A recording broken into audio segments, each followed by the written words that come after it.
If there's one country that's going to do it better than any other, I'm pretty certain Tokyo and Japan are going to do it safely and securely for all the athletes and support staff who will be there, and safely and securely for everybody in Japan.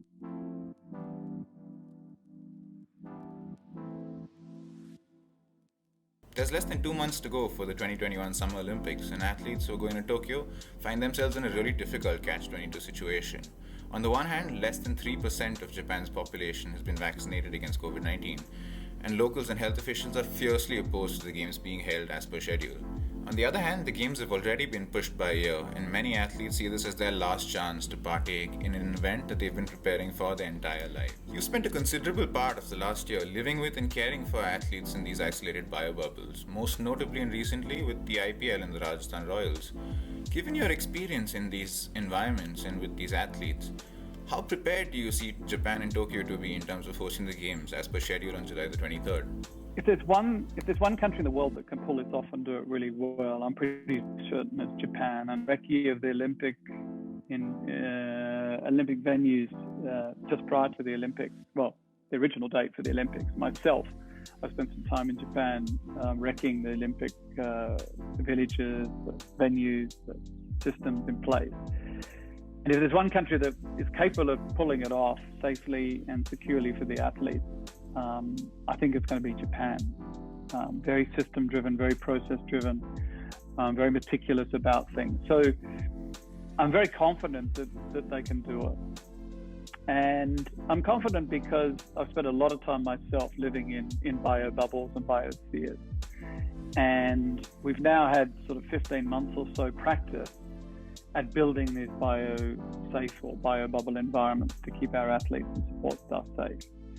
So in terms of protocols and managing these environments, I think we're good at it. I think we're getting very good at it. That's not to say that they're totally secure and they're infallible, because things do happen, and we saw that during the IPL, for example. But the circumstances are slightly different in Japan, in that the control of that environment is so stringent and so rigid. And I've read some of the travel protocols. I've read the athlete protocols for Tokyo already, and I'm very confident from what I've read that they've managed pretty well every aspect of it to keep the game safe and secure.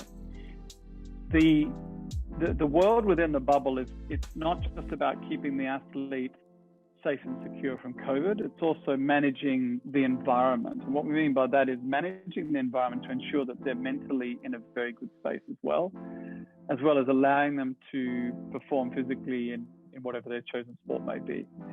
Mr. Gloster, if I may ask you, what do you see are the biggest organizational or administrative challenges that Tokyo faces in terms of safely hosting the Olympic Games this time around?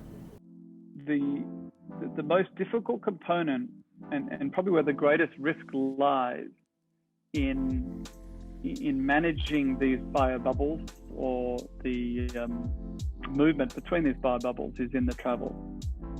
And when we did our risk analysis and risk assessments for the IPL, we highlighted that travel, particularly aircraft travel, airports and transiting, is where you're at greatest risk of contracting the virus.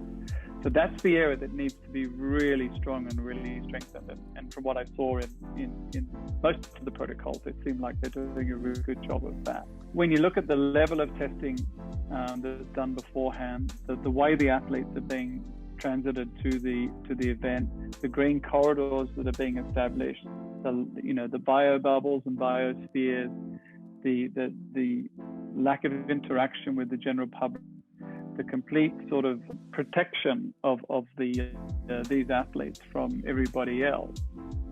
The biggest problem, perhaps for the Olympics, will be not the athletes infecting the general public. It will be the general public infecting the athletes and then getting into the bio bubble. That would be probably the greater worry for many. The one thing that we're getting better at, and I think COVID has really encouraged us also, is to look at other sports and learn from sports that are already managing and operating within these biospheres, and what's worked and what hasn't worked. I was very fortunate before the IPL in the UAE to be connected to the Australian rules football guys who've been operating their bio bubbles in Australia for months before that.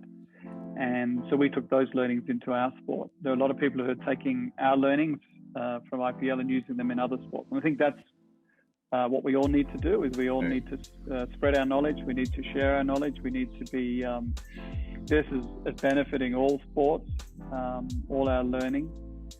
And the greatest learning outside of the safety side was the one I mentioned around the mental health, and creating these environments for athletes to be comfortable, relaxed, and able to sort of escape, if you want to use that word, from their normal day-to-day routine. So the village itself, if we're talking about Tokyo, or the hotel environment, I'm sure will have been tweaked a little bit from what it was prior to the hosting of the original time of the games. And a lot of that will be around how do we keep these athletes entertained, given that they're not going to be able to travel outside of the biosecure environment. So that will be a consideration that I'm sure that they're working on vigorously, because getting that environment right is extremely conducive to performance. Even if the hotel was a poor one or the accommodations were poor, we could always travel outside and eat outside at a restaurant, or go to a park, or go to a cinema, or to a mall or something. Now that we can't do that, we need to recreate those environments within the hotels themselves and within the bio bubbles themselves. And that's been quite a challenge, but we're certainly getting better at that. And I know that Tokyo and the village will have really looked closely at that aspect as well. And then looking at the whole mental health side of managing them within these biospheres, it's an enormous challenge, and you really need to set aside one or two individuals specifically within the team support staff group now to just do that, to be your COVID manager and your bubble manager, because they're full-time jobs in themselves. These are learnings that through experience that we're changing our protocols and our strategies all the time. Right. Thank you for that, Mr. Gloster. I also wanted to ask you about the environment being created around the Olympics by virtue of the pandemic. And I'm asking because the IPL faced similar, albeit much smaller, criticism for being quote-unquote tone-deaf or wasting public resources at the height of a national pandemic. How do you see such public health concerns and general opposition to sporting events affecting the psyche of athletes participating? And where do you see the role or space for global sporting events like the Olympics in the midst of a global pandemic that we're going through? There will be a subtle sort of effect, I think, but you got to look at the bigger picture as to why we're doing what we're doing, and part of the beauty of the IPL and the relationship that India particularly has with cricket was to try and bring something to the general public to distract them from, what was going on around us. At least give them something to hang on to, some sort of entertainment to keep them in their homes at night, glued to the televisions and being entertained and having some form of distraction. So I think there's a genuine case to say that some of these events and tournaments should go ahead, despite there being some opposition from the general public. We've seen controversies around numerous large sporting events, in the past, Olympic Games and other large sporting events that could have impacted the psyche of some of those athletes. And athletes, I think, are resilient enough to sort of deal with that and drill down and focus on their performance. So I don't think it's going to affect them greatly. So I think it's not just about Japan, it's about what the rest of the world wants to see, and galvanizing the rest of the world behind something that gives them positivity and some sort of something to look forward to. Yes, I see the opposition. I see that there's a strong community there that says that we shouldn't be having these games. But take a global sort of look at this.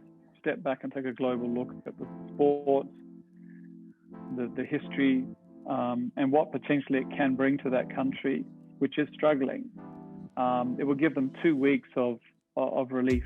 It will give them 2 weeks of excitement. It will give them 2 weeks of pure focus on Japan and Tokyo, which I think is a wonderful thing. And like I said before, is that if there's one country that's going to do it better than any other, I'm pretty certain Tokyo and Japan are going to do it safely and securely for all the athletes and support staff who will be there, and safely and securely for everybody in Japan around that environment, particularly in Tokyo.